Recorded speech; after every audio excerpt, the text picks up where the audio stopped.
Sandy Says Read. Okay, welcome back to the channel.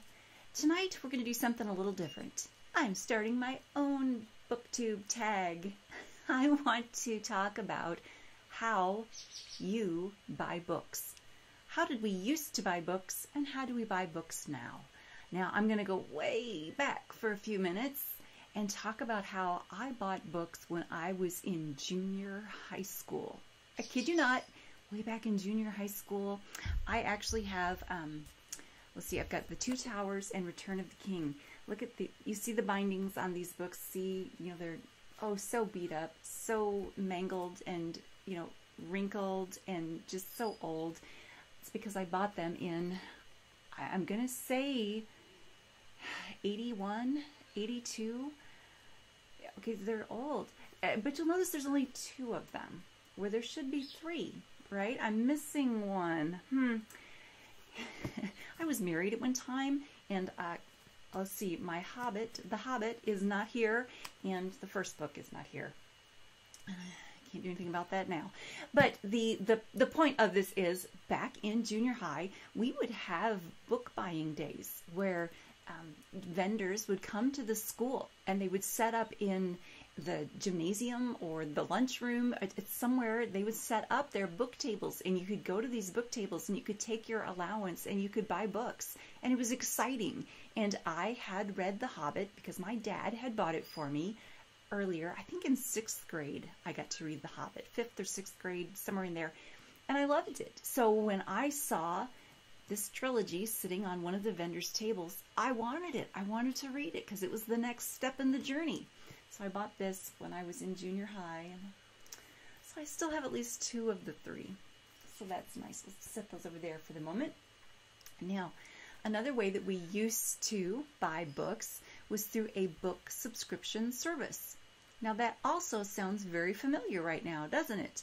There was a little bit of a difference between the book subscription service I used to use and the book subscription services that are available these days.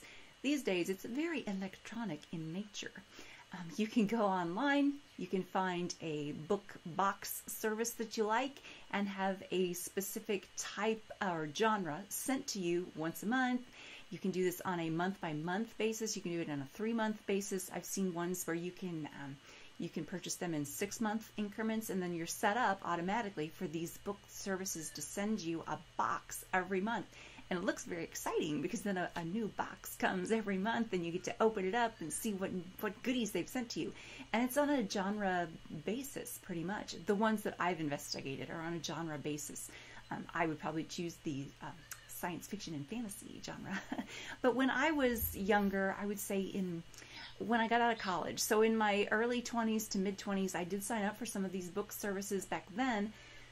That was in the early 90s, so they were a little bit different. And these hardcover books would come to your home, and they would come with the invoice. And you would send back the invoice with your check. Oops, let's see. Check. So I would send. This was back in the days when you would still use checks. You'll notice that this checkbook is quite full because we don't use checks so much anymore. But nowadays, you prepay for these things and you pay with your credit card online beforehand. It's a little bit different, but the concept is the same. You're still getting, books of a certain genre sent to you. One of the books that I got to read very early on was Interview with the Vampire by Anne Rice. And it came in the hardcover, with the yellow dust jacket, with the big letters on the front. And I loved that book. I was instantly hooked. I was intrigued, and I was an Anne Rice fan from then on. I just loved the way she introduced Louis's name. And when he gave his name to the interviewer, it startled me. It jolted me when I read it, and I was like, oh, this woman is awesome. I loved her style. That book also went missing after my divorce. So I recently went and just bought, Interview with the Vampire in paperback because it is such a good book, and I enjoyed it so much, and I was disappointed in the fact that I didn't have it in my collection any longer, that it wasn't here anymore, and there was just something wrong about that. It needed to be on my shelf. So even though I no longer have that first hardcover edition that I had Anne sign when I met her, at least now I have at least a copy of it. And this one, by the way, I bought by ordering it off of Amazon. Another way that nowadays we buy books. Now, I want to ask you guys to participate in this conversation. I want you to comment below how you purchase books. Obviously, I go to Barnes & Noble. There is a Barnes & Noble store. I would say it is about 20 minutes from where I live. I live in the middle of nowhere. So I have to drive a little bit to get to Barnes & Noble, which is not a big deal. 20 minutes is nothing when you're going to go buy books. So I do go to Barnes & Noble and, you know, shop the aisles and browse and breathe in the books that are there. Obviously, I use Amazon. I've got an Amazon Prime membership because I would die without it.